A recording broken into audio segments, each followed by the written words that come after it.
All right. Would somebody like to read the Planning Commission land acknowledgement? Sure.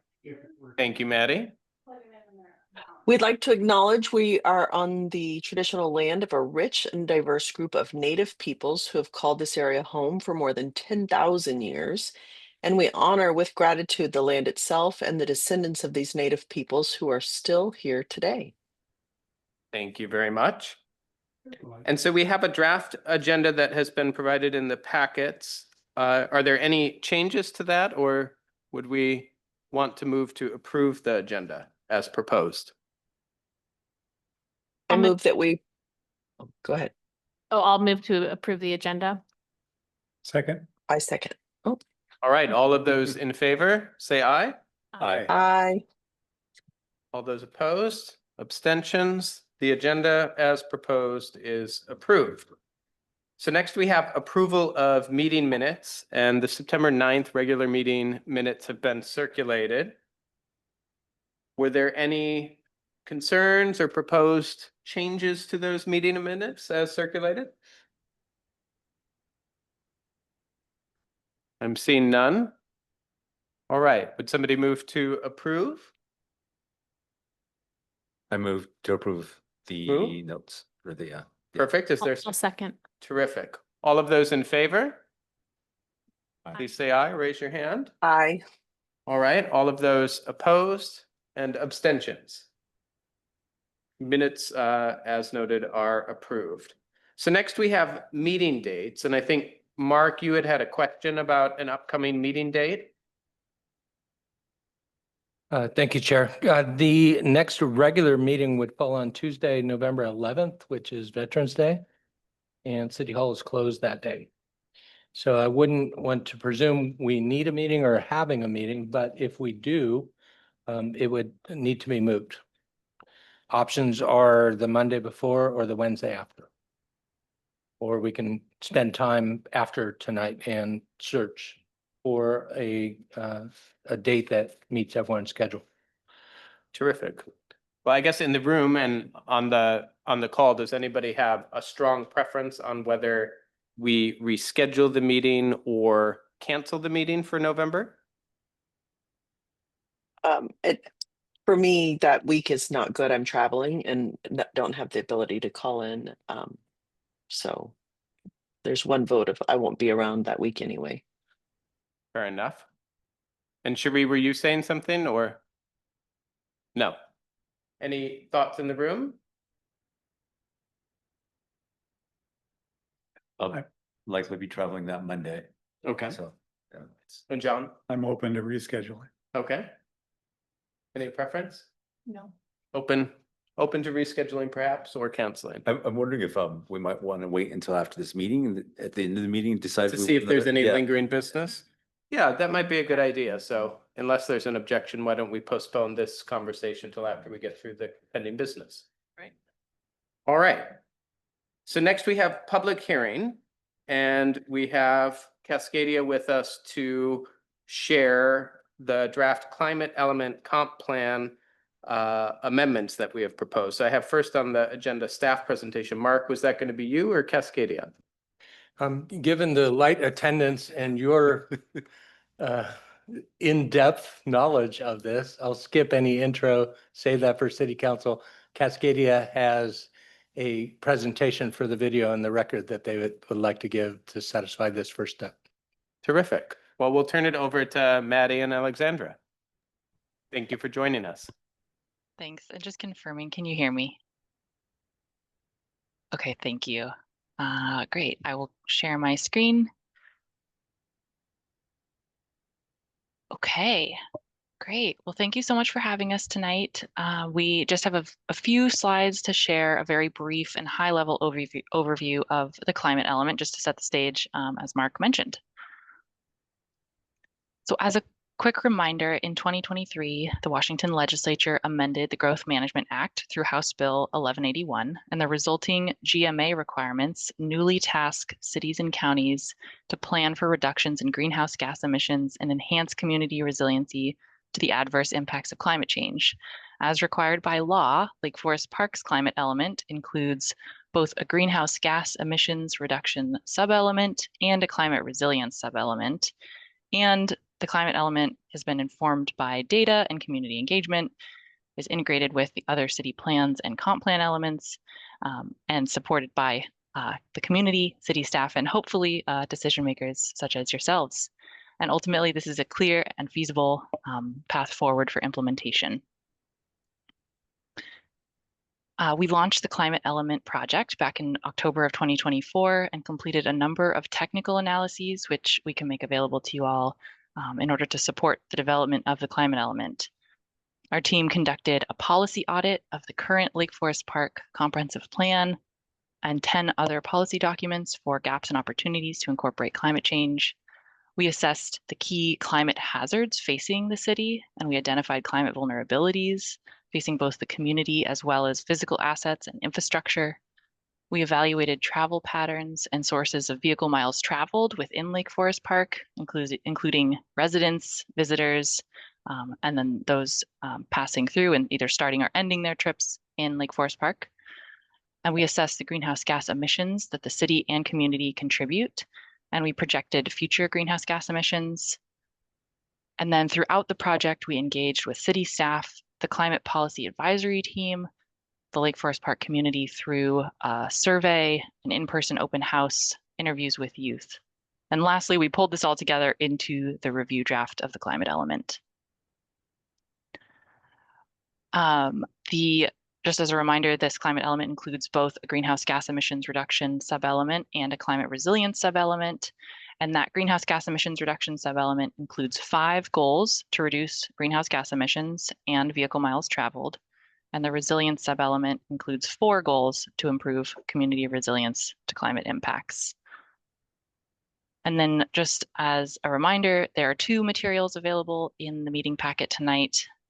The Climate Element Policy Development Memo, which outlines some potential changes to existing comp plan policy, and also includes the climate element policies, and then the full review draft of the climate element, which includes the background analyses and those goals and policies.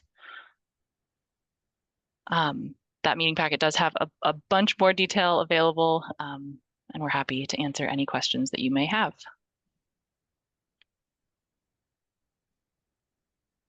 Terrific. And I suppose then a question for Mark about process. Should we go through any questions that the Planning Commission has now during the public hearing portion or later during the old business portion of the meeting? We can do both. So this next step is if you have any questions for Cascadia, then you would officially open the public hearing, see if there's any comment, close the public hearing. We can do any discussion. And then a reminder that the recommendation, a draft letter to City Council, comes later under 9A. Okay. Well, terrific. So opening it up then, does anybody have any comments or questions or feedback about the drafts that have been shared and that we've reviewed? Or is there something that it would be helpful to have Cascadia walk us through?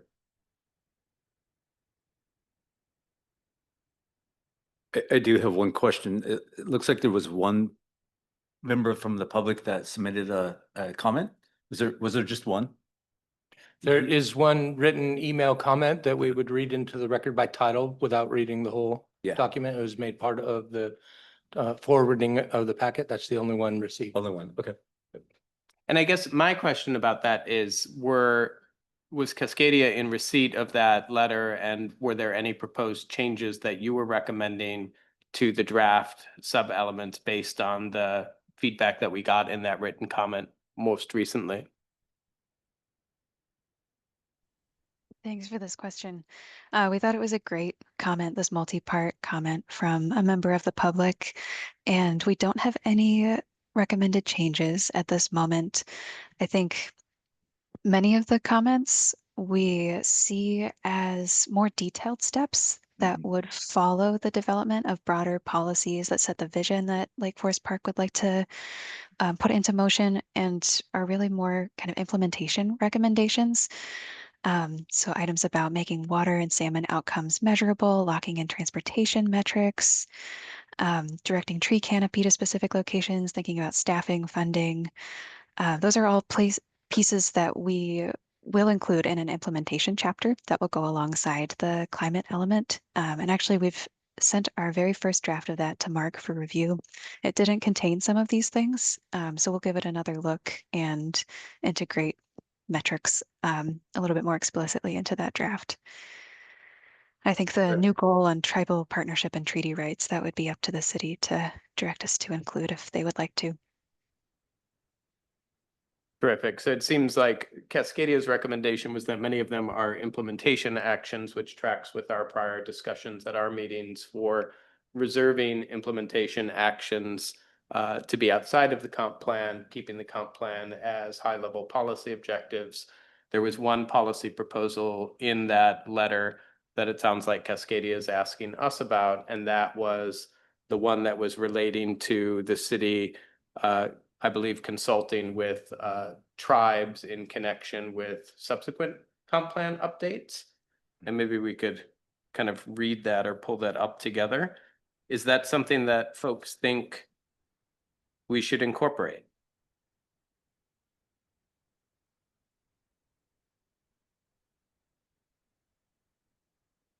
I'll give some staff input what the commissioners are thinking about it. The comment email specifically is from Tamara Erickson, who is a member of the Climate Action Committee. And I would agree, we haven't met and discussed. These are implementation item oriented, more in line with the adopted climate action plan, and can be inserted into an implementation section into the code that we are not bringing forward right now. The reason being is there are two other categories, one for King County Affordable Housing Committee that are optional or voluntary. 4 comments from Puget Sound Regional Council related to transportation, which are voluntary. These are not policy level, in my opinion, are valid. Some of these we already do in various other measures and may be best discussed when an implementation section comes through the Planning Commission to the council, which is currently not part of tonight's recommendation. I absolutely agree with that sentiment. I do think should be in the implementation area. But could you read the first item in her letter? Do you have it up? I don't have it Yeah, up. Does anybody have a copy in front of them? That'd Very well. I apologize. Terrific. Yes, so I'll just read it for the record here. So the first one was add a new goal on tribal partnership and treaty rights. Create a dedicated goal that formalizes government-to-government consultation on comp plan updates, capital projects, and major permits. That's part A. Part B is screens all actions for effects on salmon habitat, access, and water quality. Part C is integrates traditional ecological knowledge in urban forestry and riparian practices. And D was prioritizes barrier removal, fish passage. And then there's a comment, this operationalizes the city's own co-benefit screen, which already includes protecting tribal treaty rights instead of leaving it implicit. So a lot of that seems like it's implementation as well, but I'm wondering about that first sentence, if that's something that. The part A. Yeah. Formalize government-to-government consultation on comp plan updates, capital projects, and major permits.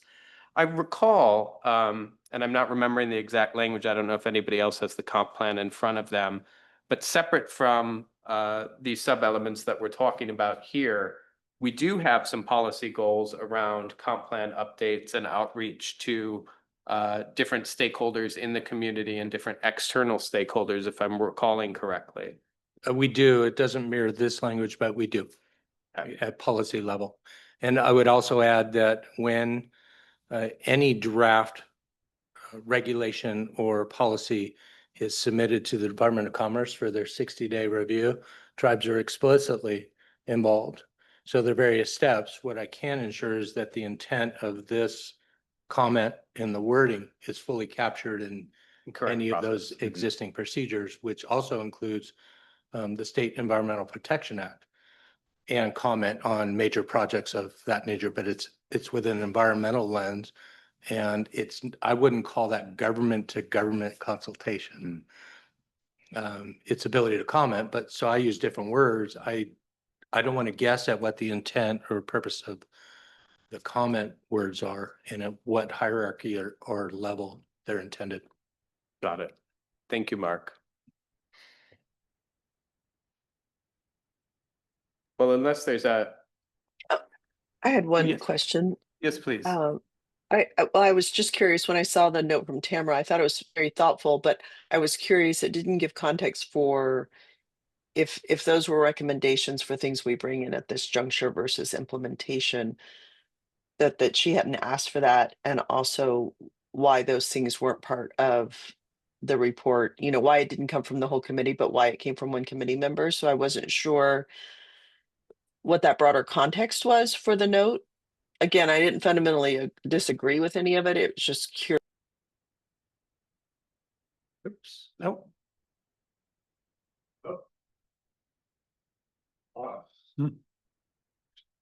What just happened. I got zapped out. Can you hear me? Yes, we can. Oh, okay. Anyway, I was just curious what the context, before we just dismiss that and push it down to implementation. I didn't know if there was an important reason why she was recommending these items in this document versus a future implementation document, especially since it's not coming from the whole committee. Does anybody know? It was clarified in. Staff would be speculating. I think it's just enthusiasm and that we requested comment. It is not portrayed as the sentiments of the Climate Action Committee or any group or the Climate Policy Advisory, but as a community member, interested party, and participating and giving these comments. I don't know that we've had a specific discussion about policy level implementation items in this comp plan amendment at the Climate Action Committee level. They did the Climate Action Plan, which is closer to an implementation level and not policy. Yeah. So I think it's an Well, I'm glad. innocent participation. I'm glad to, oh, for sure. I didn't think anything more, but I just mean, I find her to be just such a thoughtful person, and she's been heavily involved with this. And so made me more curious, like what, we're getting ready to say, let's just push it all to implementation. And I think for me, it would make me comfortable to know if Mark, like, say you were to respond to her and say, commission looked at it, they felt like implementation issues. If something fundamental is being missed, this is going to council, and I would encourage you to send these comments too with clarification of why these are important in this document versus an implementation document, just so she has an opportunity to make the case for why she felt like they were fundamental to this document versus a future document. Does that make Yeah. sense? I would gladly do that, and also assure her that moment in time when we bring an implementation section forward, that she's aware. So I can do that as this Yeah. travels to council. Then we're not making an assumption, because we're obviously not adopting it. We're recommending it for adoption. And that's something that could be in a note to council, which is like, I got this in kind of late. And so, and then she has a chance to reframe it as like why it's important. That I think that would be a nice way to handle the comment. I think Terrific. we are seeing in this comment just good alignment with the policies that we've got already. Yeah. So I can think of clear places to put a lot of these metrics and more detailed notes in that implementation chapter. Yeah, for sure. And that might be all she meant. For those of you who don't know her, she's just a really smart, very informed person. And so I just didn't want to dismiss as like, oh, thanks, we're going to push it down the road. Right. Are there other questions, comments about the draft policy recommendations? Yes, I will chime in because, of course, I've had a few discussions with Sam and others and earlier about the actual data, and I'm pleased to have the opportunity here with Cascadia to ask more specifically, because I was surprised. This is a couple months ago when I saw in the report that it appeared the leading cause of greenhouse gas emissions was air travel. was surprising to me. And I'm learning as we go here. And I can see that that data is based on, I believe, county data. And there's a model involved. I believe it's a community-based model as opposed to a geographic. Initially, I was thinking that we were talking about the greenhouse gases that come down out of the air to the residents within the city limits. But I believe instead we're talking about the greenhouse gases that are emitted through whatever practices residents are involved in and wherever they are. In other words, if they're flying over Europe, it's a measure of the gases that their miles flying have generated over Europe.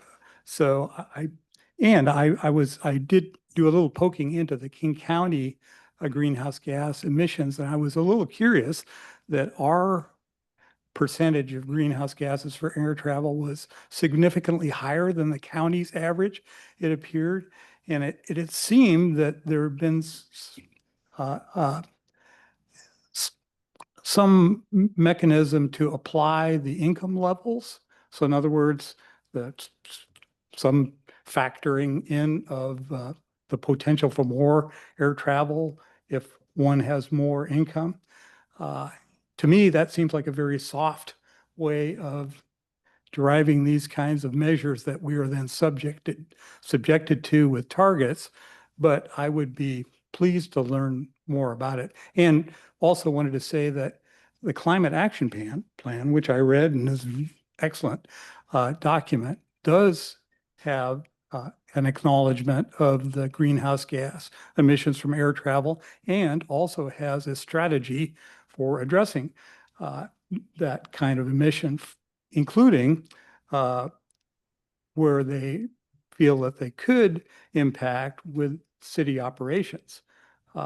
So I know we had the observation that we have no control over it, but to me, if we have no control over, but we're subjected to targets, then that leaves us in kind of a quandary. Can I add to that? Yes, yes. John, I'm so glad you brought that up, because I was actually going to bring it up and say, hey, John brought up this really excellent point. And two things from a documentation standpoint: that data still isn't cited. So it's on page 13 or of the PDF, page 55. And that data isn't cited, which is challenging, because I think what it's getting at is like individuals in residents of Lake Forest Park report, or the county has modeled that roughly Lake Forest Park residents are contributing this. And this document is really about policies and things we do as a city, things that govern our city, not about individual behaviors. So I find that kind of challenging, that it's going to be used as a measure of our success for future emissions reductions, like using metrics that are about individual behavior versus city policy, which is never going to dictate how often I travel for work on an airplane. I mean, so I think John's point is still taken, and at the very least, it needs to be cited. And it says it's figure 5, but then the figure's labeled 55, so just a little cleanup there. But I feel like, just to push this down, even though we know it's kind of it's an orange in a bucket of apples, is sort of problematic. I still struggle. Once John brought that up, I've really struggled with that paragraph that goes into great detail on data that's not cited and doesn't relate back to our policies. It relates to individual behaviors that I think are just going to be problematic when it comes to measuring progress. Cascadia, could you just share for the group kind of the source of kind of that data and kind of what framework we're operating under to kind of allocate that portion of air travel to us, and just share that for the record? Absolutely. Yeah, thanks for bringing this question up. And it's a great point. These are categorized slightly differently as emissions. Most of the emissions that we're counting are called scope 1 or scope 2, which just means that they're really directly coming from inside the city borders. And air travel emissions are defined as scope 3, which are more upstream So they're a little bit less direct. They are optional to include in greenhouse gas emissions inventories, but we heard from the city early on in this process that there was a strong interest in aligning with King County measurements and the efforts of K4C. So regional targets do incorporate air travel, and we've applied the same methodology, which is governed by the greenhouse gas protocols that we follow to incorporate them here. So we estimated air travel emissions, excluding Kenmore Air, using a combination of CTAC fuel consumption data, passenger survey data, and US Census median household income data. To John Drew's point, that's accurate. And emissions overall from CTAC's origin passengers who report living in King County are allocated to cities based on that median household income, under the assumption that communities with a higher median household income are more likely to travel by plane. So it is soft. It is the best way we have of aligning with K4C and using those protocols to apply that to Lake Forest Park's emissions. The protocols do encourage us to include these emission sources that might be of community interest, even if the local government does not have as much influence over the emission source, and even if the activities occur outside of city boundaries. And this really helps visualize and kind of hold the region as a whole accountable for a proportion of CTAX emissions.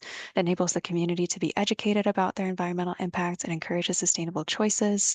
And it can help put pressure towards more regional and state level solutions.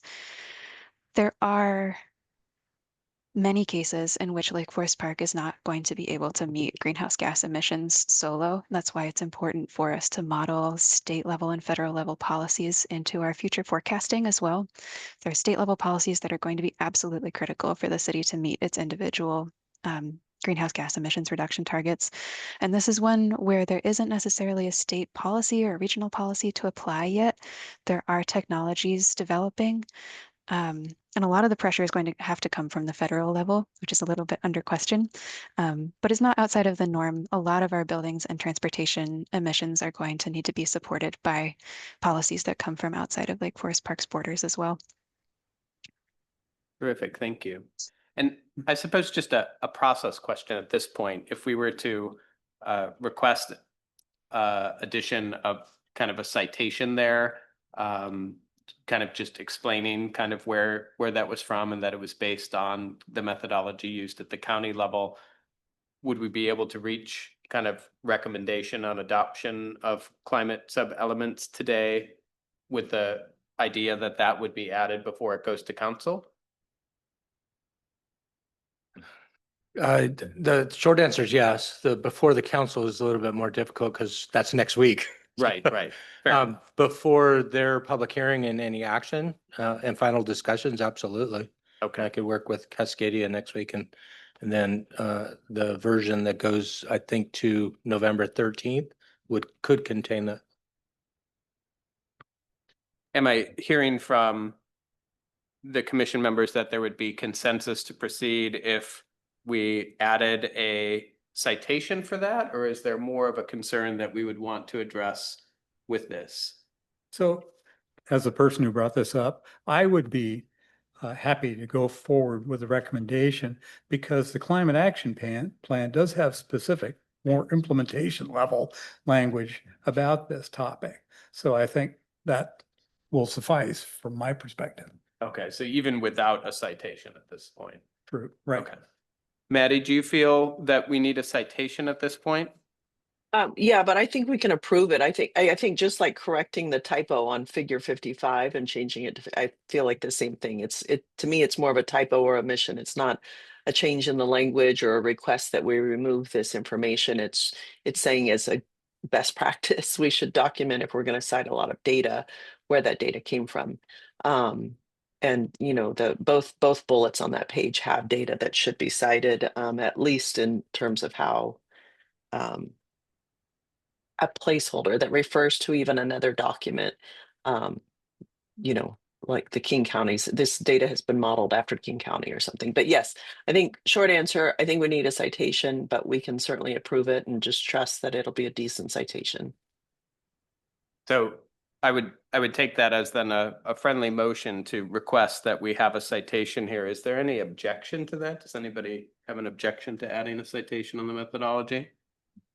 Can we make that request then of you, Alexandra and Maddie at Cascadia? Terrific. Thank you. Were there any other questions or discussion points on the drafts that we wanted to bring up at the meeting today?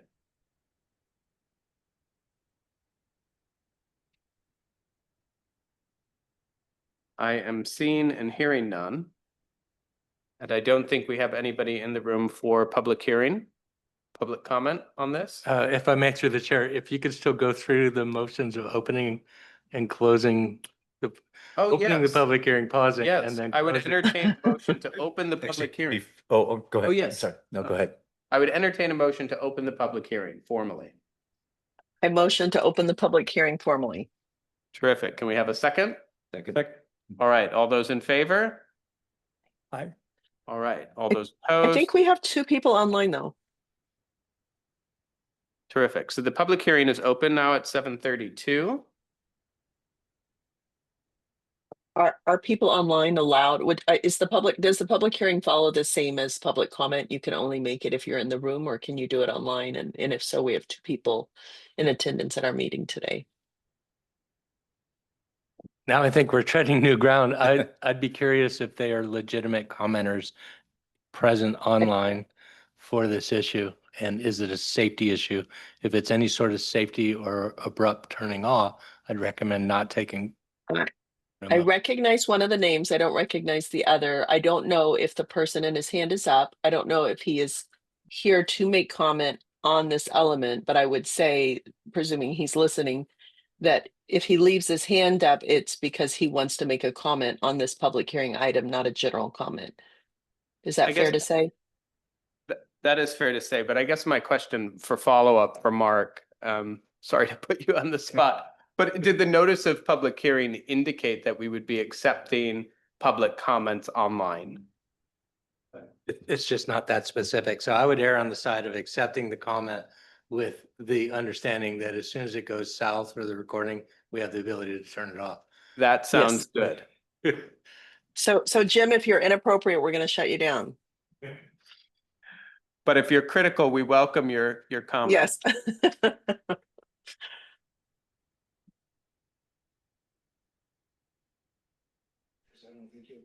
Can you hear? Welcome, Jim. Yes, we can hear you. All right.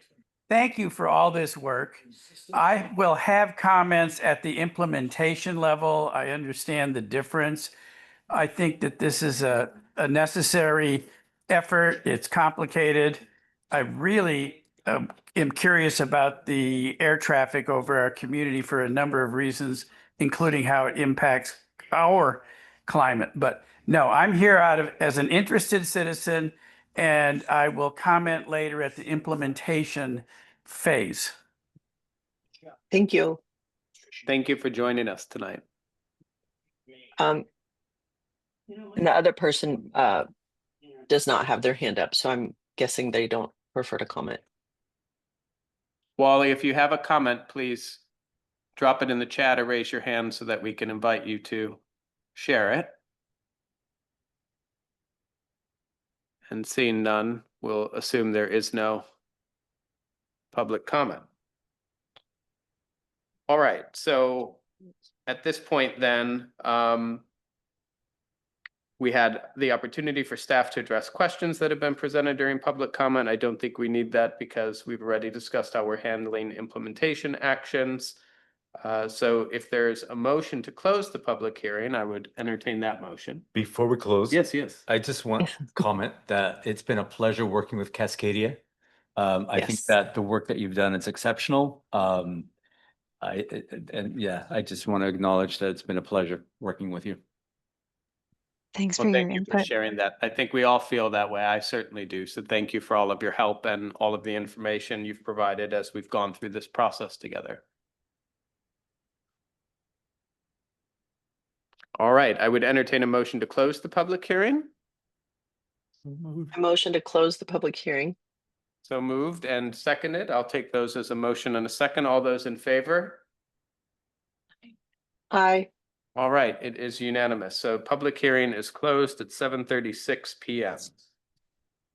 All right, so next we move to public comments, which is different than the public hearing. It doesn't look like we have anybody who has signed in for public comment. So then we will go to Commissioner Lebo to give us a report from the city council. Thank you for joining us. My pleasure. Thank you. Most of what I'm going to cover is capital projects. So just to bring you up, if you haven't been following, the city has approved the budget to move forward with the roundabout at Northeast Ballinger Way and Northeast 40th. So that project will be moving forward. Most of what's going to happen between now and next spring is pre-construction activities, and that it's anticipated to start next spring. There was a project that we looked at for the lift station down on Beach Drive. It's just in about the 30% design phase, and it will continue to move forward. One of the features of it will remove sanitary sewer lines that are adjacent to the shoreline and move those onto from the homes to the street. So environmentally, there's less likelihood of sanitary sewer leaking from the pipes and otherwise leaking into the lake and the adjacent shoreline. And then we heard that moving forward on the lakefront property, there's the city will be applying for additional grants to close the $2.5 million difference between the funding received and what we see as the cost to develop the lakefront park as a whole. And I forget the timing of that grant, but I believe it's next spring. Is that correct, Director Hoffman? Okay. Okay. The other is that the city council has received dozens of emails from citizens who are asking the city to purchase a property on 35th Avenue Northeast and 40th Northeast, if I got that right. It's a small triangular, about 1.5 acres, I believe, is the size of the property. So we've seen a lot of interest from the public for the city to purchase that property. It is up for sale. Are the themes of the feedback that you're hearing from people who are reaching out to the city to purchase it and turn it into a park, or purchase it for some other purpose, or? To purchase it, there are no currently, and there are no city plans for that. So it would really depend upon if the city does purchase it, how it is purchased, and what might come of that. But at the moment, there's just interest from the public to the city council to purchase the property. Councilmember Lebo, what's notable about this property? I'm not familiar with which parcel you're referring to, so I was just curious. Is it a critical area that has development rights that we're trying to, eliminate, or? I always get the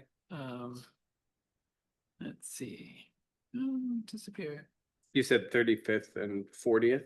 35th Avenue Northeast and 40th Place Northeast. It's that just near the Boundary, right? no, it's near Small Lake Terrace border. Right. I was wondering, is it the one that was next to Jolene Jane's property that we had so much consternation over? That I don't know. Definitely not that one. It's not that one, Mark. You know that? Yes, it's definitely not that one. Yeah. But I will get it wrong. I shudder to ask why you know that. So I'm wondering if the RUE went through. It hasn't. It's still active. It was remanded by the hearing examiner, and they are amending their design. So Okay. what's unique about this property is that Lion Creek flows through it. I see. So it has to do with environment, an NEQ issue. We could assume that, perhaps. Okay. Versus a park. I mean, to the earlier question. We can assume that the public has expressed interest in the city to purchase it, and some suggestions have been for a park. Interesting.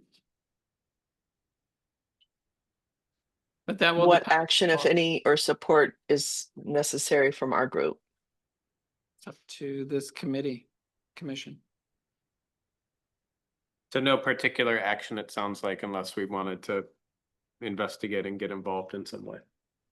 Yes. All right, anything else from the update? No, I think that covers it unless Director Hoffman, if you recall, there's any other issues that we discussed in the past month that might relate to the planning commission. And I don't recall any. I'd hesitate. I think there are, but I'd hesitate to get. Well, this, I don't mean to put on the spot, but just curious, have we heard any updates about the current project on Ballinger, and is it on track or behind track? It is. We attended the weekly meeting today at 2 p.m. Their in-water work extension expired last Friday. The creek is back into its channel as of Friday morning. The high probability of reopening both lanes, pedestrian and bike, is the evening of October 31st. Oh, wow. And there were That's good. questions about would it be open for Halloween or not? And they are saying that any signage or broadcasting of the opening should probably say November 1st, because by that morning, it will highly likely be open. And then work will continue. The final layer of asphalt on 104 may be in the spring. Perfect. Thank you. All right, so next we proceed to old business, and the first topic is the draft climate element comprehensive plan amendment recommendation to the city council. So I see there's kind of two pieces here. The first is if we're ready to approve, and then the second would be what we communicate to council on that. So I don't know if we're ready for a motion or if anybody has some final comments on, are we ready to make a final recommendation on these two sub-elements? I am seeing the faces of people who have spent a lot of time working on these sub-elements and getting it to a place where hopefully there's consensus. So I would entertain a motion to approve them both as recommendations to the city council for updates to the Lake Forest Park Comprehensive Plan. I propose that we do that. There is a motion. Is there a second? Second. There's a motion and a second. All of those in favor say aye. Aye. Aye. Aye. Terrific. It looks unanimous. So we have approved these recommendations to the council for the comp plan amendment.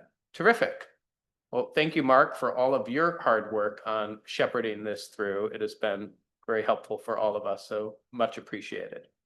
Thank you for that. And also call out to Yanni, who's not here tonight, and David, who were members of the Climate Policy Advisory Team, another large chunk of volunteer time to get it ready for Planning Commission review.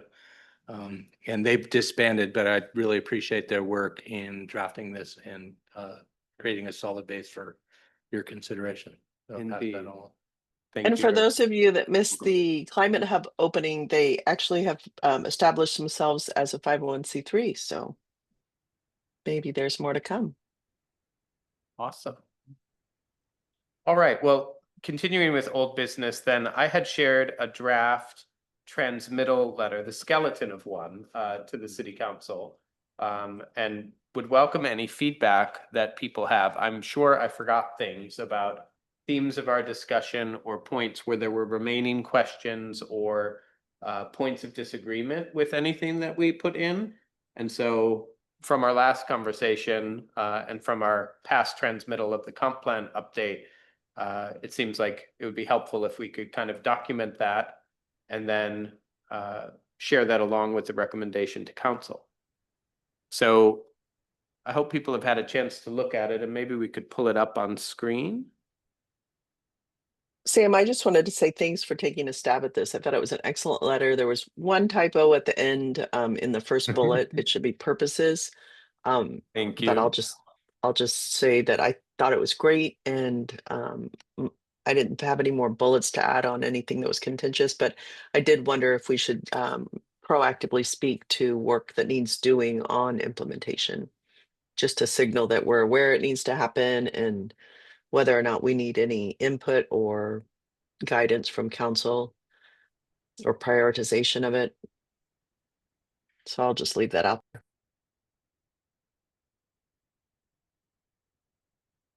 And I guess to kind of piggyback on that idea, Maddie, is that I do think that there's an emphasis being made by the public that they want to see the implementation goals very measurable, right? That there's, I just think that we want to acknowledge or echo that request, that strong request in our community to make sure that, whatever it is implemented has those measures, a way to measure. Not that it wouldn't, but I just want to acknowledge that, Right. that's something that the community has been very loud about. Mark, I guess a question. So if the council were to adopt the recommendations, and then we would have set policies in the comp plan, you had spoken briefly about kind of the plan then that staff would take to kind of develop, perhaps with input from Cascadia, some implementation actions for the city. Can you share a little bit about how that process works? And is there a dependency on, and maybe I missed if we've gone through, but is there a dependency on the city hiring a climate manager? Because I know we talked about that as a potential action the city might take. The background is somewhat flipped. The climate action plan was drafted, adopted, put in place for its own purpose. It's not policy level. We didn't have the policy in place in the comprehensive plan to support that. So there was a gap above it at the policy level. The grant came along. Oh, and I'm remiss. I'm supposed to say at every opportunity, this is a result of the adoption of the Climate Commitment Act for the state of Washington and $500,000 grant from Department of Commerce. That said, the way I summarize it in real words is we're going back, filling the gap of policy, knowing that the climate action plan is there. The climate action plan itself is not a prioritized or listed implementation measure document. It's more specific and measurable and action related than these policies. So it's an appropriate spot, but we already have it. What's missing is an implementation chapter or section in the comp plan because the policies are intended to be implemented somehow. When we went through with SCJ to update the entire plan, late in the year, the grant was expiring, the deadline was coming, we needed to meet GMA. So there clearly was a consensus at commission and council. Let's leave the implementation section or chapter out and revisit it. We envisioned doing that this year with this, and it didn't come together.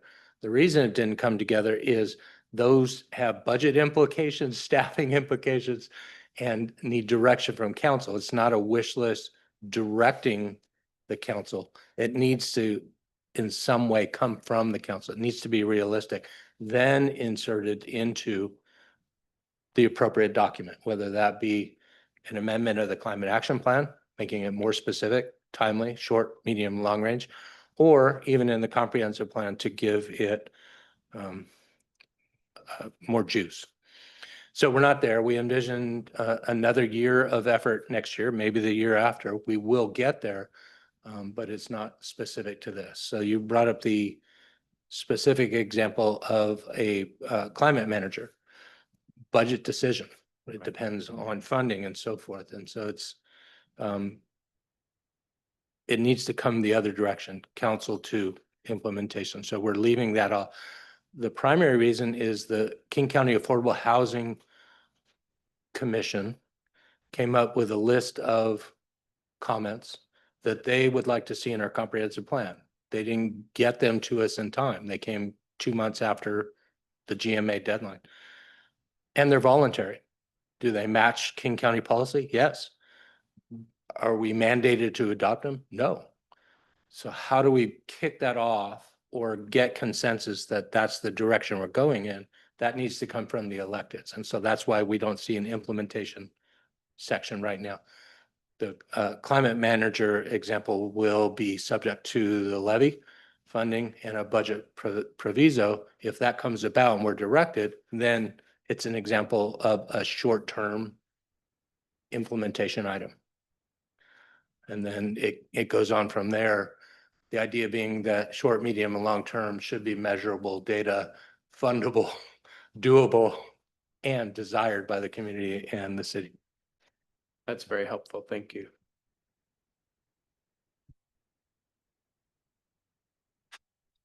Were there other comments, thoughts, suggestions for the draft?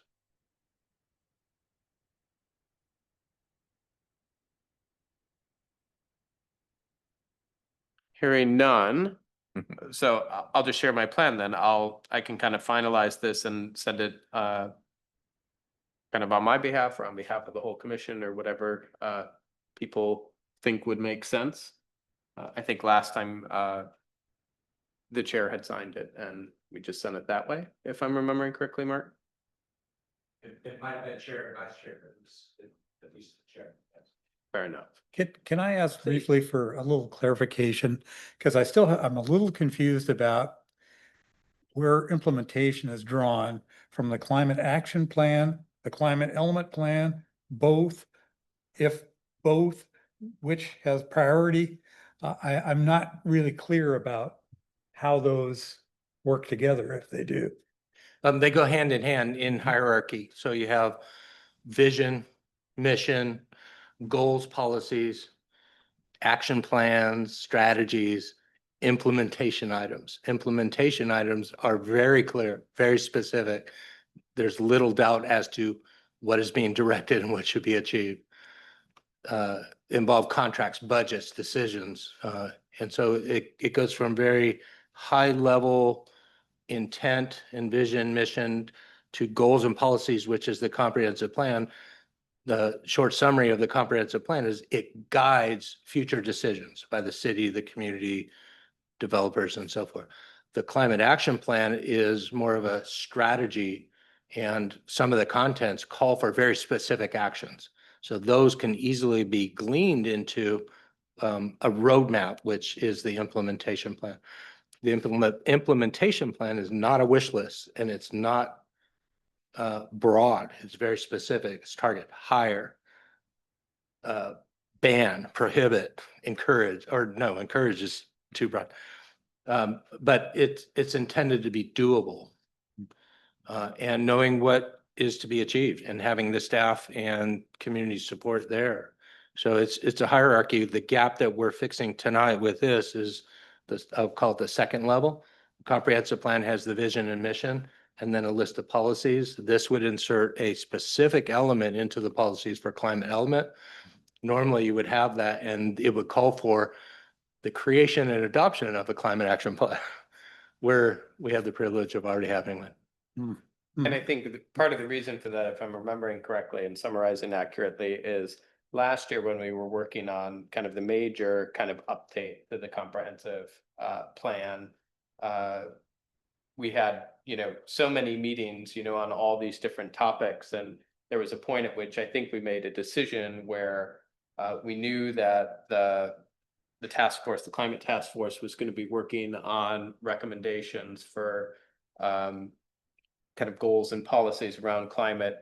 We didn't have enough runway left yet to kind of address all of the climate policies. And we also wanted to make sure that whatever we drafted was informed by the working group's recommendation. So we made the decision to delay kind of the creation of the climate element updates to the comp plan until we had those recommendations. And then there was also the grant to give us the benefit of Cascadia to help us kind of level those up into some policy goals and recommendations that were in sync with what was being done at the county and regional level.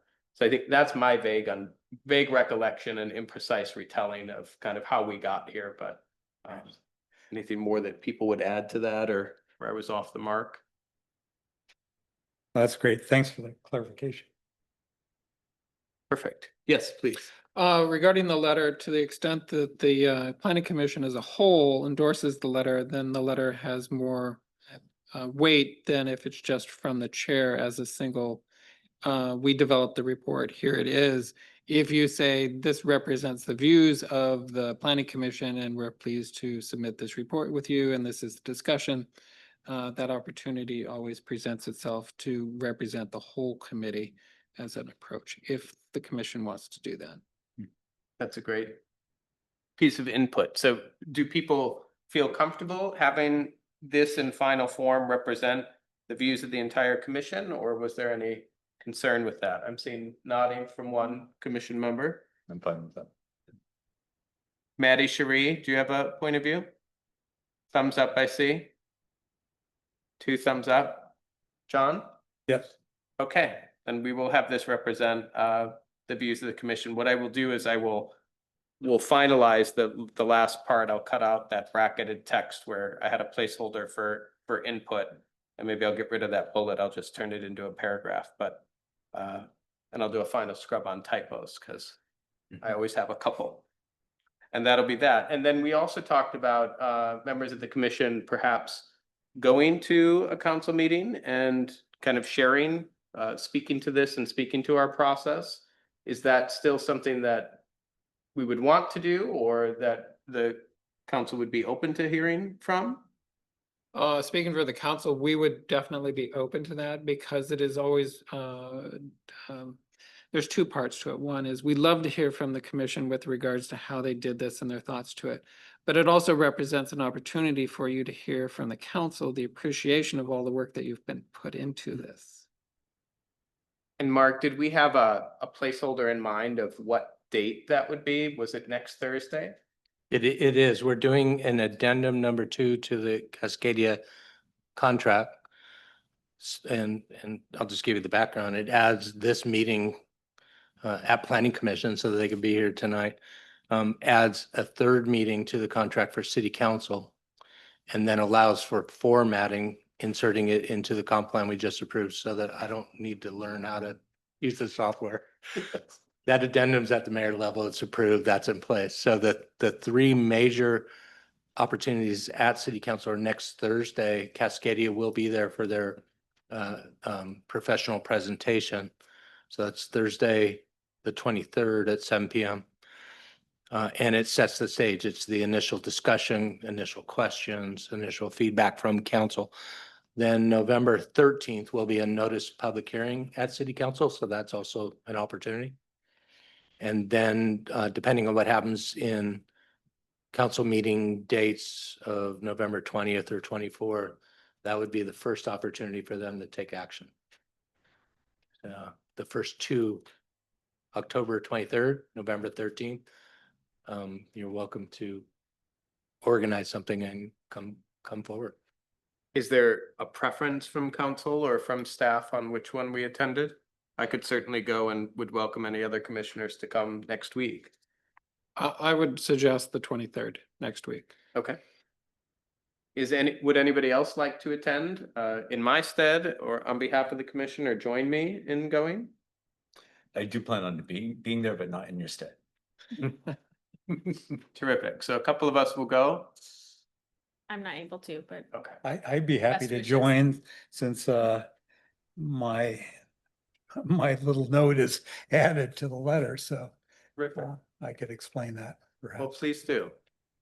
And if anybody else frees up or decides to attend, please feel welcome as we always are at our city council meetings. Terrific. And just for the record, anyone that may review this video, there's no assumption that the council will take action in November. And there is a set regular meeting for the beginning of December. And the overall timeline on this effort is not a road management act timeline, it's a contract timeline. That's what it is, but it's with us through December 31st. The microphone's not on. Oh, your microphone's not on. No, okay. We have Cascadia through December 31st. And so I don't want to give the assumption or the impression that council's going to take action in late November. It's the first opportunity after environmental review is done, commerce 60-day review is done.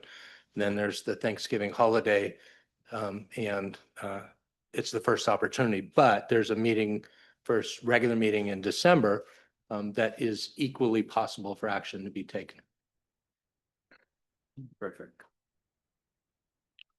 All right, so our next item, is there anything else on the climate element? I think we've just wrapped that up and put a bow on it. So the last item on old business is continued discussion for potential development regulation amendments. And we were talking about minimum street frontage. And we have here, Mark, problem statements on framing the amendment purpose. I think if I remember correctly, at the last meeting when we discussed this, there was a request from you, from staff, for us to kind of frame what we would like to see in an amendment to code. Is that correct, or am I? That's correct. And it's not time sensitive. When Vice Chair Kaji emailed tonight, he mentioned that he has that prepared, won't be here tonight, and is prepared at the next meeting to bring that up and present that. It doesn't have to be at a replacement November 11th meeting. It's not that time sensitive. The Planning Commission work timeline is at your pleasure. So if that's the case and we move to December and that's the next step, I would characterize it as, if we go in this direction to modify or eliminate street frontage regulations from 3 zones, the actual amendment is very straightforward. That was framed in my PowerPoint slides. What is needed are the recitals, in essence, the whereas statements for a potential ordinance. Why are we doing this? What's the rationale behind it? And so that's what we're hoping to develop. That way we know when we suggest an amendment or draft it, that we're actually achieving that and only that. Sorry that I missed the last meeting, and I don't know if there was more discussion, but I do recall some discussion about trying to understand the implications of the changes and trying to fully understand those implications such that we've listened to constituents, whoever they may be, and heard sort of all sides, so that we know whether there might be some unintended consequences of the changes. So I don't know how formally that's been explored, and whether there have been actions that have been determined to hear from any residents or constituents about those kinds of issues. But it seemed to me that I heard some scenarios that I thought, well, if I were a neighbor, this could be an issue. So we should think about that. But again, I missed the last meeting, so. No, I think, I don't know if other people had a different impression, but I don't think we had gotten that far to kind of figuring out what kind of public input or public hearings or public outreach we might do on it. I think where I don't know if this is fair to represent the views of the commission, but I'm not sure we quite got to even kind of a consensus of the commission that we had a specific recommendation in mind that we wanted to see yet. I know there were some questions about understanding, to your point, kind of if we did this in the zones where it's being proposed, like what would that look like and what would the impacts be? And I don't know if we had kind of in front of us, or even coming out of that meeting, a clear plan of how would we exactly prepare that, or how would we measure kind of that impact. I don't know if people had a different impression from our prior discussions, but that was one of the open questions we had talked about. I think that's accurate. That's where we're at. I think one of the things we talked about, and I just don't know if we had a way to do this, was, looking at kind of the lot map for the city, the zoning map, and seeing kind of a markup of how many lots would be affected by this if we changed it. Because if we got rid of it or changed kind of the minimum lot frontage requirement, it wouldn't necessarily apply to all of the lots based on the size of all of the lots. So kind of seeing kind of what lots would be impacted and then trying to get a visualization of that. I don't know how we would do that, though. And we didn't dive too deep into that yet, but the general request from staff was, please don't request a lot by lot analysis. Yes. And an entire inventory. But we know the 3 zones, we have existing exhibits, we can give specific examples, we can make estimates based on lot size, we could zoom in without involving property owners. And discuss scenarios, but then it becomes useful to staff because when we propose this, even though we may think it's more flexible or favorable, those property owners should know about it and should have input. And so it's more than just changing some letters in the code. It's outreach, comment, time. So by examining the 3 zones and where this would apply, and zooming in on select or a few examples is easily doable. We don't need GIS or anything like that. And Mark, can you, Maddie, go ahead. I'm glad to wait if you want to finish your comment. Well, I was just Sam. going to ask, building on what Mark had just said, like what are the, and building on what John had asked earlier, what are the levers we could pull to kind of get some kind of community input on this? Like, would it be an option if we had enough lead time to include kind of a blurb in the city newsletter that went out, for example? I assume we probably don't have the means, but correct me if I'm wrong, to like do a mailing to people like we did with the comp plan, because that was like a separate budget item. Like, what are the levers and mechanisms to kind of get input? Those are all available. It just can't be exhaustive. We don't have the hands or the resources. Can we do an honest outreach effort and use what we have? Absolutely. Would it consist of every lot eligible for a reduced street frontage subdivision? No, because critical areas trees are also a huge variable. But we can make an honest effort with the staff we have to at least feel like we did a respectable effort to do so. Then it's up to those property owners or their neighbors to participate and provide comment.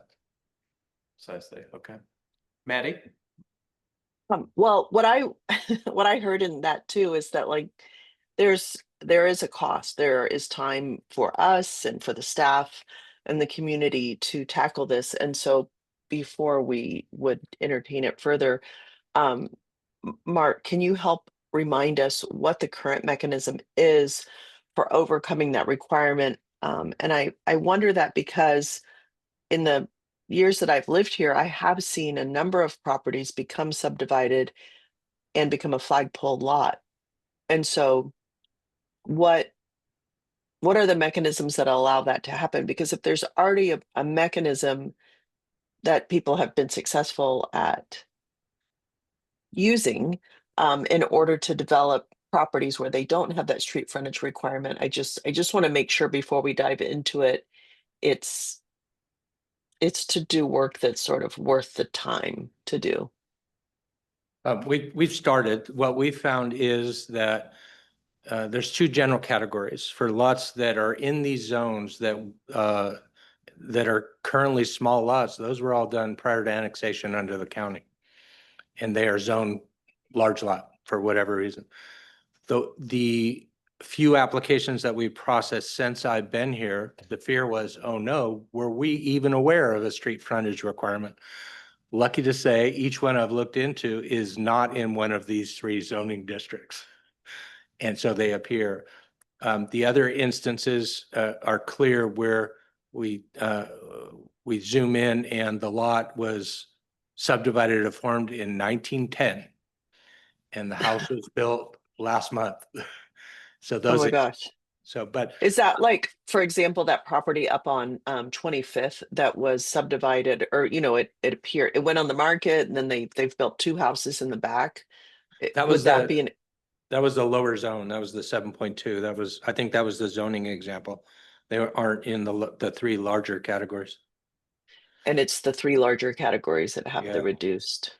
So for I example, like can't- the property I live on, that it got divided into half. So the acre turned into 2 half acres and it's a flagpole. It doesn't have the street frontage. And you're saying that would have been done before this was a rule?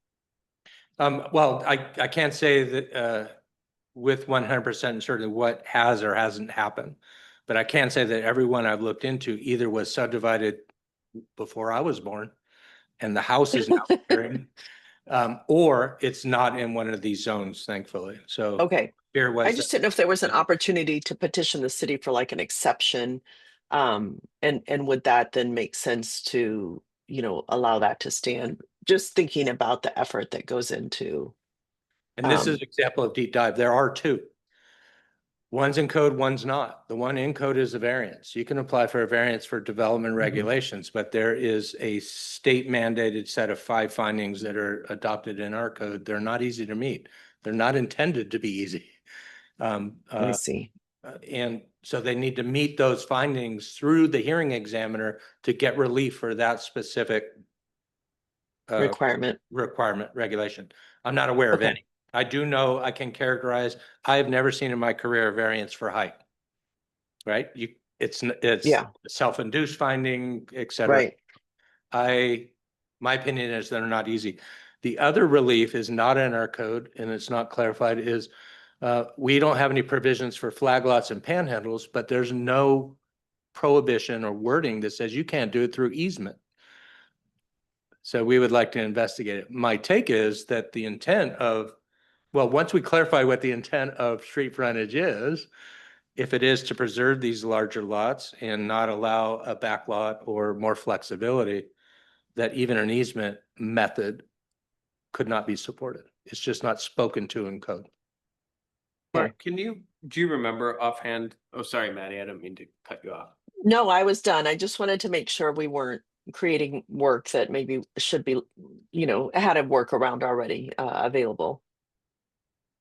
I was just asking for clarification if you knew offhand, Mark, what are the 3 zones that we're talking about here? I know we talked about that before, but I'm just not And remembering. now you're testing me if I might, it's the R20, R15, R10.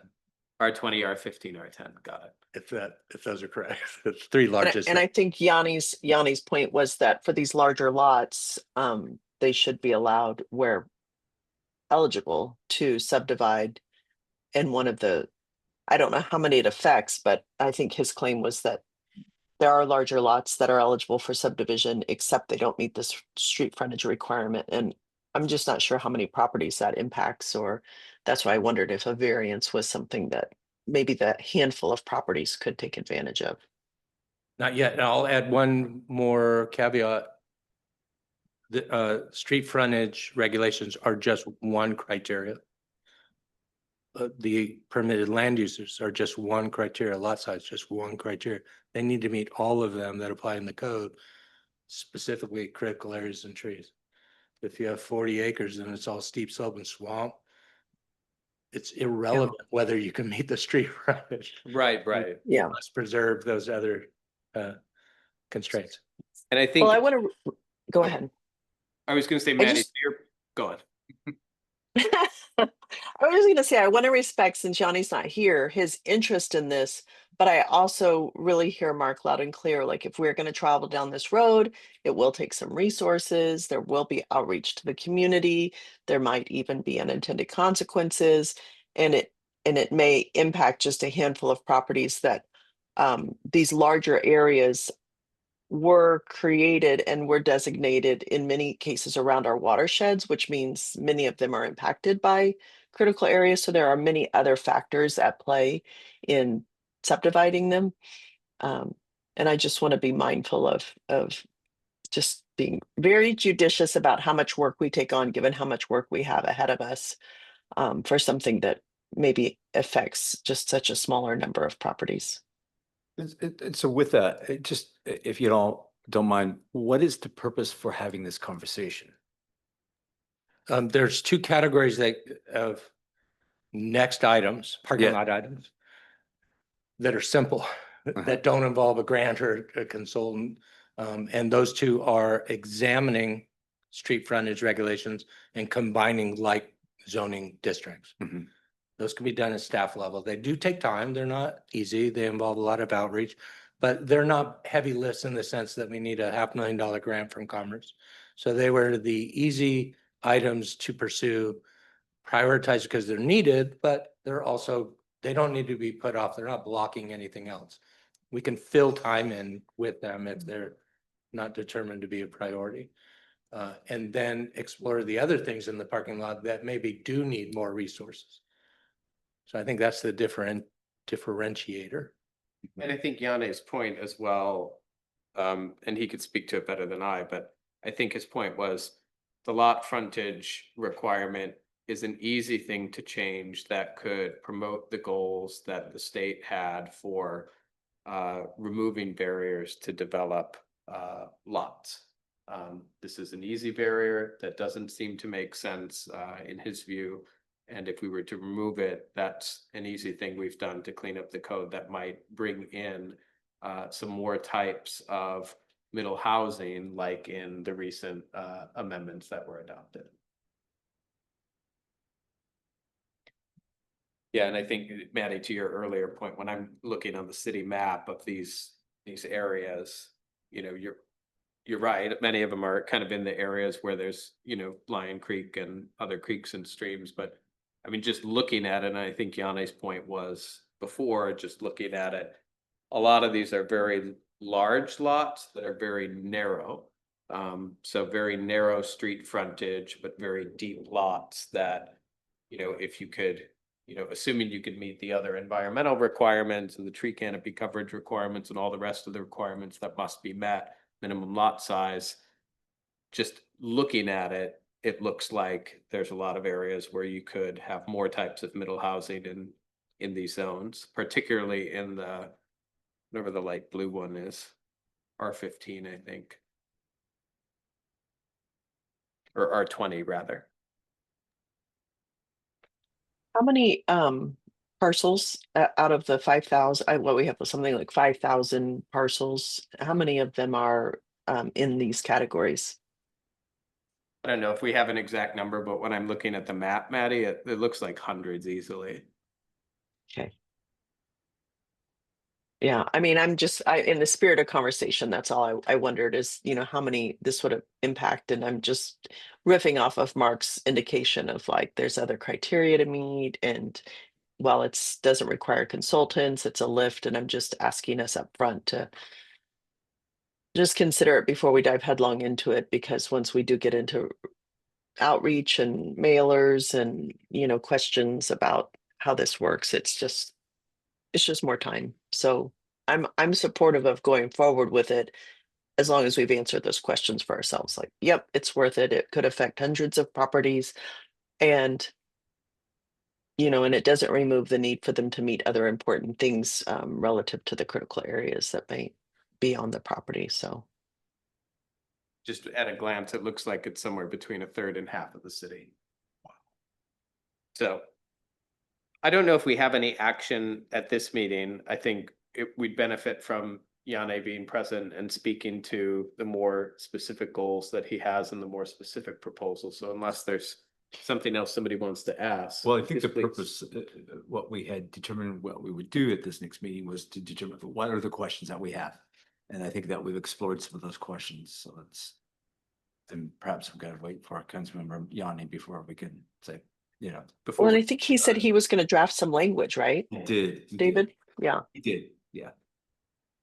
And I think then we also had, it's not on the agenda, but we had some other old business that I think we were going to pick up after the climate sub elements were done, particularly around what other levers do we want to explore on affordable housing and incentives for affordable housing.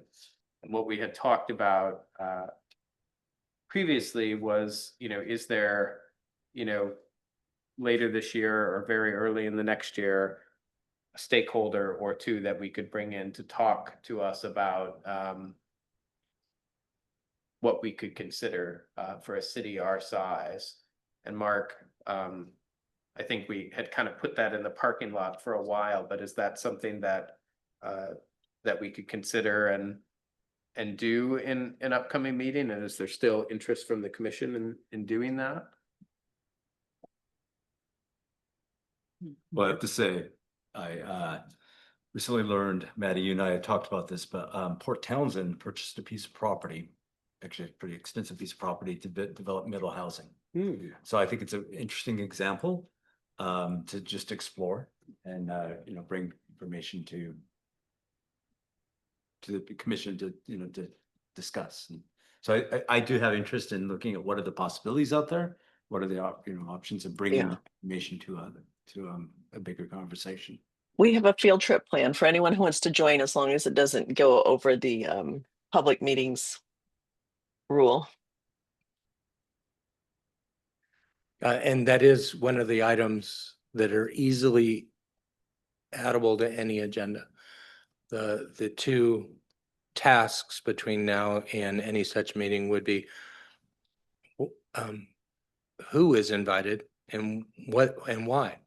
And so we were going to frame some questions from two angles. If it is from the developer side or somebody that can give that flexibility or market-based, what would it take for it to get built?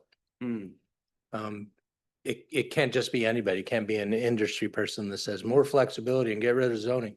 They need to know the Lake Forest Park Code and be aware that critical areas, trees, and the other priorities are staying.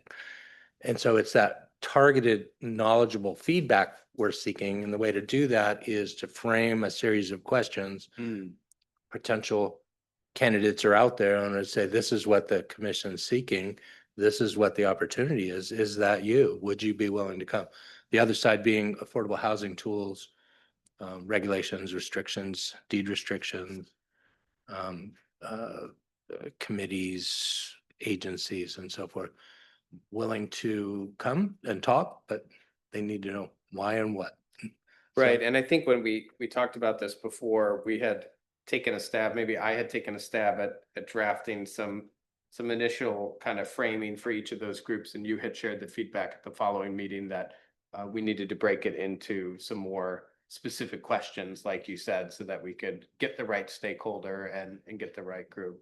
So I think on that, if this is the next step, this might be good for the commission to align on, like, what are those questions, just so that there's kind of consensus, so that if and when one of these stakeholders comes, we're going to find it useful, and they're going to be prepared to speak to the key questions that we have, so that we can then know maybe where to look after the lot line discussion to kind of follow up with the council's request that we focus on affordable housing. All right, with all of that said, why don't we go back to, oh, yes. I do have Sorry. one Yes, one please. more point to make concerning affordable housing. And as a representative of the senior community of Lake Forest Park, one of the 20% 65 and older, I hear a lot about the empty nesters, the older people who would like to downsize, but so they want to get a smaller house, but they want to stay in Lake Forest Park. And a lot of my older neighbors, what I hear is they don't want that at all. They want to stay in their house. And so there was an article last week in the Seattle Times about something that was really an old topic that's become new again. And it's characterized as shared housing often. I was a fourth generation Seattleite. I grew up on Roanoke area of Capitol Hill in our ancestral home that was built in the late 1800s. And my great aunt, when my great uncle died during the Depression, she took on roomers. She took on UW students. And I was able to live in that house because of that. She didn't sell that house, and she was able to live in the house that she and her husband had built. And so I just wanted to suggest that, not as an alternative to middle housing, but as a supplement and potentially an incentive for middle housing, that we consider the topic of shared housing. What I understand in terms of, there are international organizations and national, even the article cites Auburn as having programs and other areas in the Northwest, that basically these are just clearinghouses. So that the issue for my great aunt was, how do I know that the person I'm picking to live with me is going to be a good fit, is going to be honest, is going to pay the rent, and that sort of thing. And so that's what these organizations do. They vet and really coordinate the process of placing people. And it's been very successful. Often in the older families, it's the husband who dies first, unfortunately. So the wife is left to carry on. And I can tell you on my street, this happened quite a few times. And in all cases, those wives have wanted to stay in their house. But now they have additional responsibilities, the taxes to pay and so forth, limited income. So, and for the person who's a roomer paying $1,000 rent, there was another earlier article in the Seattle Times earlier this year, the FYI guy who had uncovered data that the number of empty bedrooms in King, Snohomish, and Pierce County, 239,000. We have all of these people looking for affordable housing, and we have 239,000 bedrooms that are vacant. So I would just consider that we investigate that topic. Steph has a wonderful suggestion. Last year's work plan for the planning commission was easy. Please adopt a county plan. This year was half easy. Please do a climate element. The challenge will be, and it's almost November now, so the discussion could be, when would you like to start talking about your 2026 work plan? There are plenty of items in the parking lot to consider, and we could add. It's at your pleasure, and then we would bring that to city council in January or February, I believe. I think we were maybe February of this year, if I recall correctly.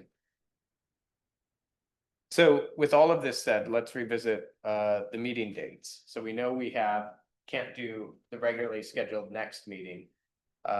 If we were to meet next month on a meeting on the Monday or on the Wednesday, it sounds like we could begin a discussion on work plan for next year.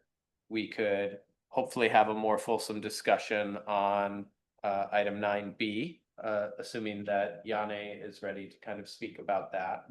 And then we could also spend a little bit of time, if somebody could do some pre-work to share some potential questions, we could kind of look over them and layer in any others that we have for inviting guests to come, either from the developer or from kind of the affordable housing kind of advocacy community to kind of workshop with us or share with us some ideas about what levers we might be able to pull on affordable housing. And we have this idea from John as well that maybe we could kind of look into that as well. What are their restrictions in the code, if any, and how could we relax those to kind of remove barriers to that kind of model as well.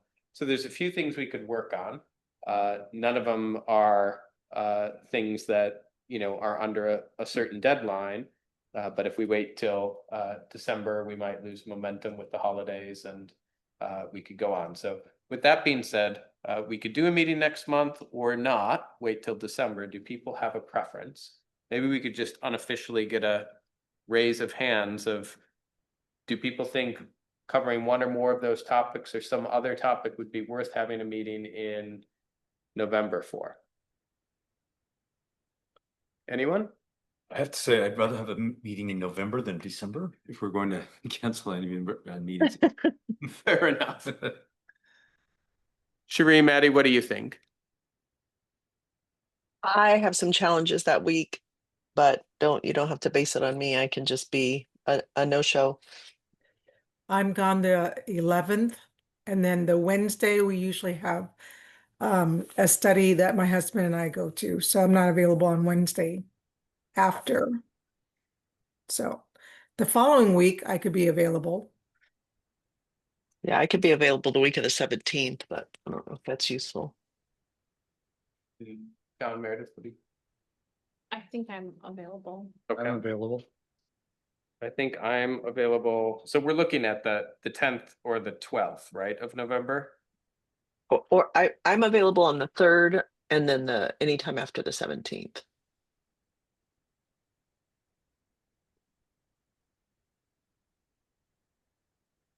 I suppose there's a question on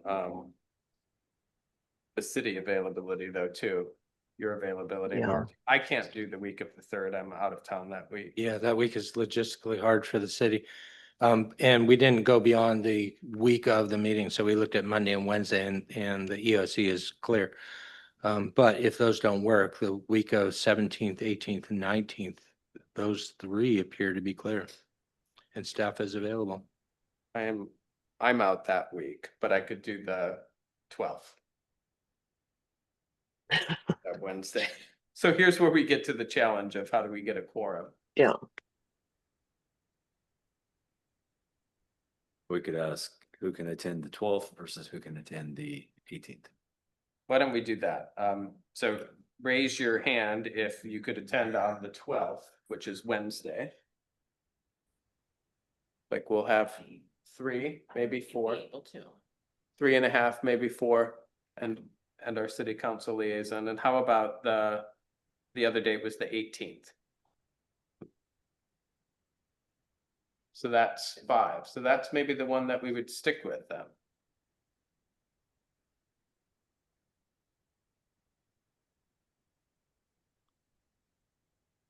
All right. Yep. So let's aim for the 18th. I will miss that. I will be out of the country. And We're gonna Are be, you going to be in the same favorite place you usually go? no, not this time. I'm going to be in Oh. Belgium for a work event. Oh, nice. I did want to say, Mark, and also Sam, as we were having that earlier conversation, it might be worth looking at if you're really missing everybody on the actual day of our meeting. But the city website now has an interactive map I had missed previously, or it just got added. And it's a short plat map, and it shows you which parcels in our community are eligible for subdivision. And it's interactive, so you can see all the 10,000, 15,000, and 20,000 RS lots that are the subject of that earlier conversation. And then just below it, you can see the critical areas map and start to look at what the inventory is in that 10,000, 15,000, and 20,000 category of housing. I think it's a nice view of what's currently on the market. It even gives you, if you hover over a parcel, it gives you the like how much it could be divided and also what street frontage it currently has. And I just think it's a nice illustration of this topic we're talking about. Oh, helpful. Thank you, Maddie. Sure. And just a caveat, those are guides. Yes, yes. I just was thinking that your team, Mark, wouldn't have to do a lot of work. We could self-serve a little bit to get Yeah. at least a view, and we wouldn't be dealing with a black box. Yeah, it would be much better than anecdotal. You would get the picture, but it wouldn't be site by site. And I just add that they're guides in case anyone's listening and they come in with an application tomorrow. Those exhibits are guides. This website says I can divide my property into 3 parcels. Thank you. So Yeah. for Mark's benefit then for the next meeting that most of you will be at, what would we like the agenda to be? I would maybe recommend we start with the lot, the street frontage requirements, since that's currently on our agenda. Maybe we start with that. Where would you guys like to go next? I wonder if we want as a commission to develop those questions, Mhm. like who do that together as versus an individual doing it and bring it to the planning commission. Totally. So we could do that. Does that sound good to everybody? If you all just spend some time workshopping what those key questions are for the stakeholders, either from the developer and or the affordable housing advocacy community? Terrific. And I can send out to people, bring to the top of their kind of inbox, the initial kind of outreach messages that I had shared that might give a starting place to kind of build from. That'd be great. Yeah. Do we also want to send a tickler to Yanni and just ask how it's coming along with that language, if that's something that we would be working on at the next meeting, or is that premature? No, when he indicated that, as a reminder, he was missing tonight, he also indicated that he had it and could bring it to the next meeting. He just doesn't know that will be November 18th. And then time permitting, perhaps we start brainstorming. Actually, we're not using that term anymore. We start talking about, what our plan for 2026 looks like. Okay. And that sounds like maybe a full agenda. Unless, was there Well, something did we else? want to look into the idea of, room of renting rooms and if there Shared was, housing. Mhm. if there are any, policies that would affect that or? Right. I don't know if there are. I know that people on my street have done that and I don't know what they've, whether they have sought permits or something in order to have a. There is one hint. Stab in the dark, if I do an AI search for a recent House bill in the last 2 sessions, there is a House bill specific to that. But I don't believe there's city examples. There Huh. might be a requirement that's closely aligned with that. That sounds familiar. So I could at least start an informational effort and see what I can initially dig up. Right. And so, and another, when I said that I had thought this could be a complement and an incentive for middle housing, what I was thinking of is that, as I said, the shared housing, and it could be just recommending a service or something, that people may not be aware of resources to vet people Mm. to participate in those shared housing arrangements and guidance about, how to carry that out. So even just providing information to the community could be an incentive, because it could be that it would make the idea of doing some remodeling to make an attached dwelling unit or something like that more attractive. Yeah, I suppose Just a there's thought. also then a question of, is there anything in code currently that kind of restricts that kind of model of kind of housing? I know with the comp plan updates and then the corresponding code updates, we moved away from kind of language to kind of fulfill the equity kind of goals. We moved away from language about like what kind of family composition needed to be in a residence. But I don't know if it went far enough to kind of reevaluate, like, could you have models like this? It did not, but it did stay away from us trying to define what a single family is or what a family is. Right. Or entering that realm. But the one category that is in code right now is adult family care, 12 and under, but that's a specific purpose. That's a Right. model. I do believe there are other models out there that offer services. You could rent a room out right now. City doesn't know. That's not a boarding house. But I have to believe there's a model that is closer to that vision as opposed to anything prohibited or in our code right now. That makes sense. Well, all right. Well, it sounds like we have an agenda and we can maybe put this as the fourth item if there's anything the council would, or the commission would like to do to kind of explore for next steps. So we filled up Can the agenda. Yes. We did fill up, and can I, if we're gonna have the, like, or when, as a companion to the street frontage piece, I remember at our, I think it was our last meeting or the one before, I had said, I think that there are other things within our existing base code that we should all consider, what the implications of many of the new laws in our state will do. We talked about ADUs and how they're cited and access to them, particularly since they will be able to be sold and they don't have street frontage and don't necessarily have easements granted. Like, I think we need to think through along with those street frontage pieces. So I don't know when we do that, or if that's something we want to do out loud in a meeting, or if we need some homework where we all come to that. But I'm flagging setbacks and access to ADUs as two pieces that are part of our existing code that we need to get into before we, before Mark's team is faced with a situation that is like, we don't have a protocol for that. No, that's a good reminder, Maddie. I do remember that I discussion. just don't know how we're, you want to frame that conversation or make space for it. I think maybe we keep it on the parking lot and then we address it with the work plan for next year, unless there's a December meeting where we would want to tackle it. Unless you wanted to jump right into it in November, but that would be my recommendation. We Yeah. kind of put it on the parking lot. We think about it at the next meeting for where we slated it in the work plan. I see it as kind of a sub point of kind of reflecting on what we've done for middle housing, what we've done for the lot line subdivision kind of amendment we've done, and letting that inform kind of next steps on what we do for affordability and other efforts.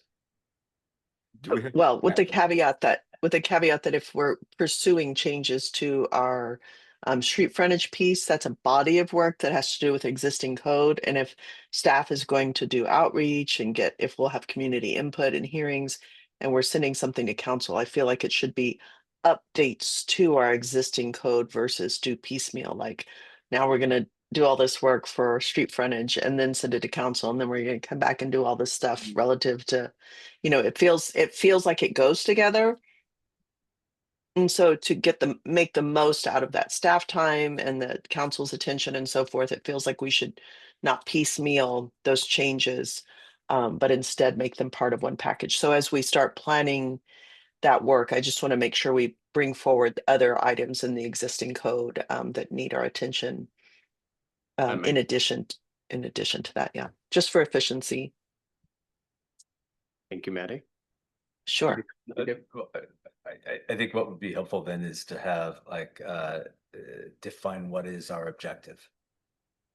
Before I was gonna say that, I was gonna say, well, where does our parking lot exist? Yeah. So that we can actually keep track.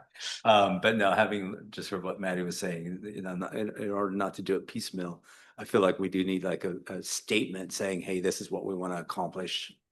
And the frontage is just part of that. That makes sense. So, I propose that we, on the agenda is that we create that, whatever that statement is, so that we're all in alignment, that this is what we're gonna do for the next couple meetings or whatever the case might be. Makes sense. Is there anything else on old business or the remaining part of the agenda that anybody want? Oh, I have a whole nother page. I have yes, one yes. question right before. So would it be maybe appropriate to say, all right, well, these are the group of ideas that we have to address middle housing, and actually asking the council, which of these are you most interested in us pursuing, or is it more that we should just do the ideas that we have and present it to council and they'll take it from there?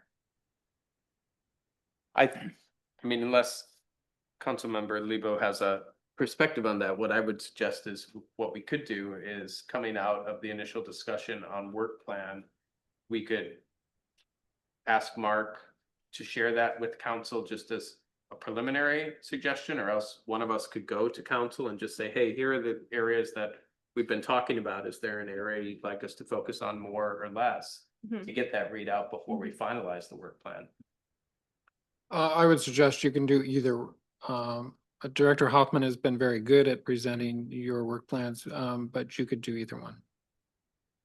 Yeah, so that's certainly something coming out of the next meeting. If we have a preliminary thought, we could then get a steer to see what's going to be most useful. It's a good suggestion. Reports and announcements. Any reports or announcements? None for staff. Additional public comment? I see none.